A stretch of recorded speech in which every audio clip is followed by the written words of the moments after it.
Well, now I will speak as a military specialist. Therefore, I apologize, without emotion. The first thing I must state is that by the end of 2023, the West finally realized that the hybrid blitzkrieg that it was counting on had failed completely, and there was no chance of success.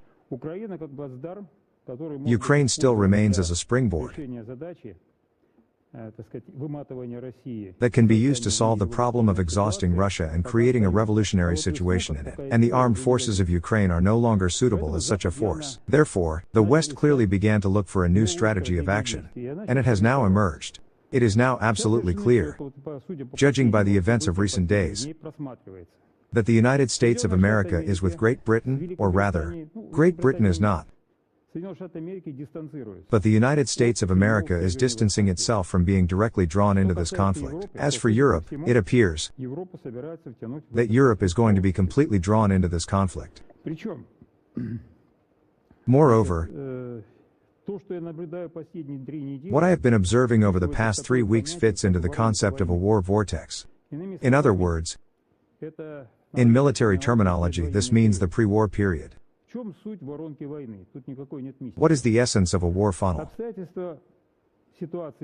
There is no mysticism here. Circumstances and situations develop in such a way that when choosing a course of action, politicians have only one option left: escalation. The path to de-escalation from different points of view. From the point of view of domestic policy, foreign policy, for these politicians is mainly through loss of face, loss of image, perhaps even recognition of an independent military political defeat, not military, but military political. Therefore, events developing in such a situation in a standard way, the move of one side, the response of the other side, they all follow the path of escalation. And first Cameron declares, our Foreign Minister Lavrov makes an adequate answer, that we will attack British targets. We are conducting exercises of non-strategic nuclear forces. They reply that they are ready for all NATO countries to allow Ukraine to use long-range weapons against Russia. According to our border guards, the leadership of our border guards reported that they, too, are conducting their nuclear exercises at our borders. Our president speaks in Uzbekistan, you quoted him here. He gives a warning. In response, Sweden announces the delivery of ASC-890 aircraft to the territory of Ukraine, 2 of them. These are radar patrol aircraft. That is, this is a classic war funnel diagram, and if there is no way out of it, then by the end of summer we may have a direct conflict with NATO. I'll tell you a little about this ASC-890 aircraft. These are radar patrol aircraft. They are Swedish made. They are made on the basis of a turboprop airliner with a flight speed of 540 km per hour. It has an antenna radar station. The most important thing is that the operators of this aircraft are exclusively NATO officers, that is, they are NATO specialists. And the appearance of this plane on the territory of Ukraine means, in fact, NATO's open entry into the war. This must be clearly understood. Yes. I just want to focus your attention, dear viewers, on what Konstantin Valentinovich says. It is impossible to train specialists to work on such an aircraft even in a few months. Of course not, we are talking about years. Because no one even tries to imagine the illusory idea that Ukrainians will be pilots and operators on this plane. Absolutely right. These can only be military personnel of NATO countries. Another thing is interesting.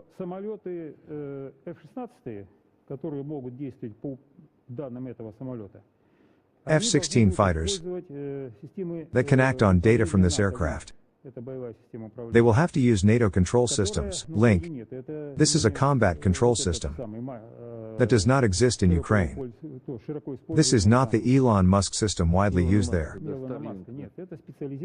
This is a specialized military link system based on space military communications, and others. That is, simply put, only NATO pilots will be able to use F-16 aircraft. That is, de facto,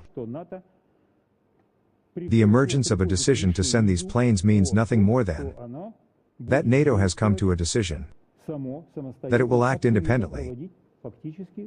It will openly conduct actual air operations against Russia. This is NATO's direct entry into the war. This must be fundamentally understood. The next moment is very revealing and interesting. But, in principle, we must launch a nuclear strike on Sweden, based on our nuclear doctrine. Well, for now we won't talk about a nuclear strike. For one simple reason, we have already warned. The F-16s were designed to carry, among other things, nuclear weapons. Well, there is a whole list of countries that supply weapons, and Sweden is not the most important there. Only Holland plans to supply 27 F-16 aircraft. Well, so, the main thing is different. Against this background, the United States of America strictly distances itself from granting the right to use its long-range weapons. We are talking about ATACMS systems. What does this mean? This means that the Americans are pushing Europe to war, turning Europe into a theater of war. But the Americans themselves are distancing themselves from this. What else is this significant about? Management of the group in the German center, where Zelensky's actions regarding Ukraine are coordinated, is transferred from the United States to NATO. The United States is also leaving there. It is absolutely clear that the United States dictates the will of NATO, and the US withdrawal from this position says one thing.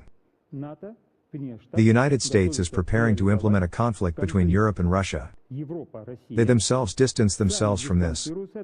And within the framework of this conflict, it is quite natural that they assume that the option will be implemented like this called limited nuclear war. The essence of a limited war is that the United States of America and Russia do not touch the territories of their countries. Since touching the territory of these countries with nuclear weapons means that a general nuclear war begins, that is, a complete nuclear missile exchange begins between Russia and the United States. China and everything else are small compared to our nuclear potential. And the territory of third countries is a completely legitimate theater of military operations. And here I would like to remind you again that I have spoken about this many times. What did our president say about small territories? In a nuclear war, neither morale, nor economic potential, nor demography, nor the beauty of nature, nor anything matters. Only two factors matter: the area of the territory and the number of warheads. For example, let's take Poland as the closest NATO country to us.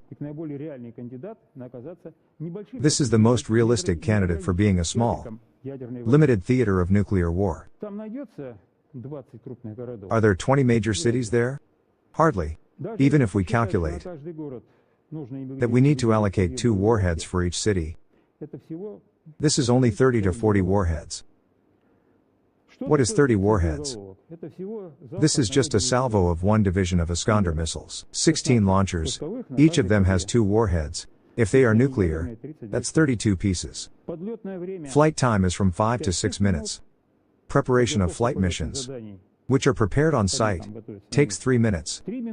It will take 5 minutes to deploy. In 10 to 15 minutes, Poland as a state, and the Poles as a people, will disappear from the face of the earth along with their language. This is something Europeans should understand very well.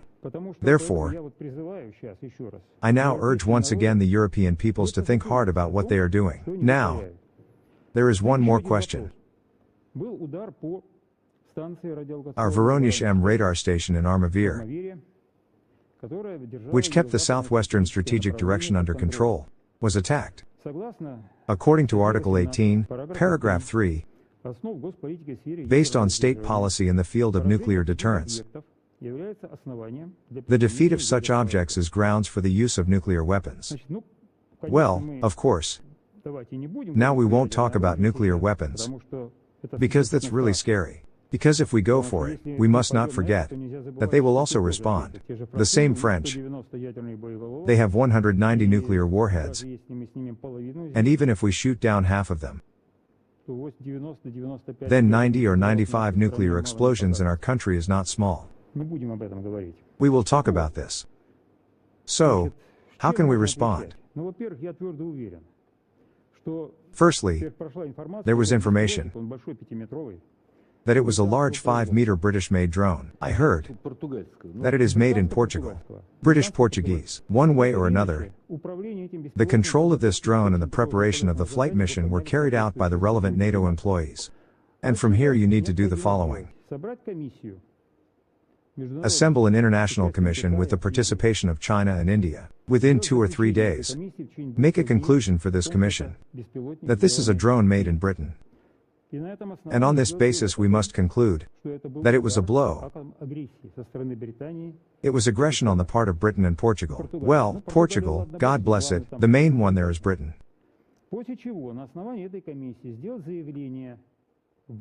After this, on the basis of this commission, a statement must be made to the UN that Great Britain carried out an act of military aggression against Russia.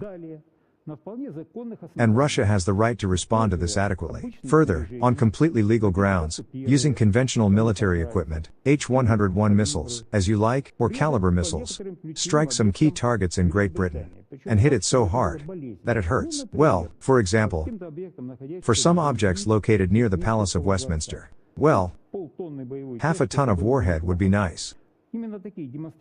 These are such demonstrative slaps in the face. And then see what they will do. I dare to assure that after all this they will think hard. But now our president is acting very wisely. He is doing everything in his power to stop this damn spiral of war, in order to avoid a collision with NATO. Because if this happens, then in 1 or 2 weeks we will move to the nuclear phase. And Ukraine is our native land. It should not burn. Poland can burn, and so on. And Ukraine is our land. It should not be subjected to nuclear strikes, even if the Nazis are now temporarily ruling there.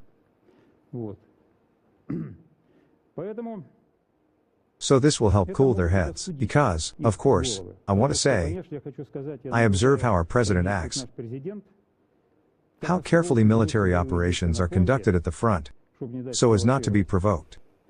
These are very talented actions. Literally, as the great Ivan Yefremov said, our president acts while balancing on the edge of a razor blade. Exactly. Therefore, we wish success to our president. And I think that our president is taking time to wait for key events. And this won't take long to wait. There will be elections in the United States soon. And the European people are seeing the light.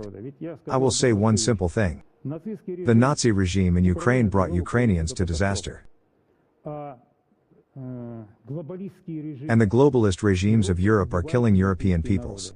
And the European people already understand that this is horror.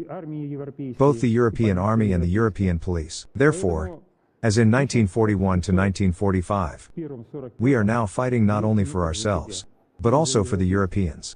If we save them from these spiders and vampires, this super large global capital, then all the peoples of Europe will breathe easily and live happily.